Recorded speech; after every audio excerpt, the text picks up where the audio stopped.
আবৃত্তি করছি মহাকবি কায়কোবাদ রচিত আজান কবিতাটি। কে ওই শোনালো মোরে আজানের ধ্বনি, মর্মে মর্মে সেই সুর বাজিল কি সুমধুর।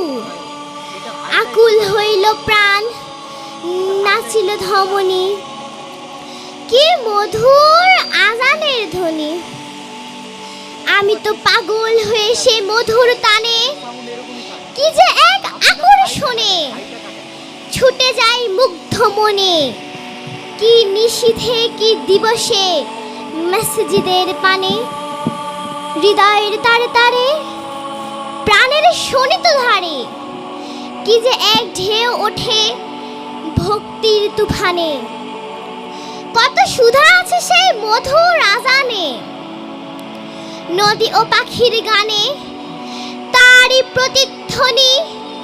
ভ্রমরের গুণগানে সেই সুর আসে কানে, কি এক আবেশে মুগ্ধ নিখিল ধরণী। ভূধরে সাগর জলে নির্ঝরণী কলকলে, আমি যেন শুনি সেই আজানের ধ্বনি।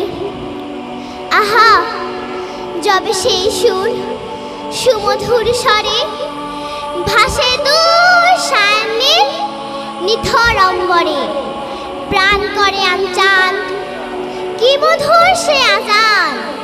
তারই প্রতিধ্বনি শুনে আত্মার ভেতরে নীরব নিঝুম ধরা, বিশ্বে যেন সবই মোরা। এতটুকু শব্দ যাবে নাহি কোনো স্থানে, মুয়াজ্জিন উচ্চস্বরে দাঁড়ায় মিনার পরে, কি শুধু ছড়ায় দেয় উষার আজানে, জাগাইতে মোহমুগ্ধ মানব সন্তানে।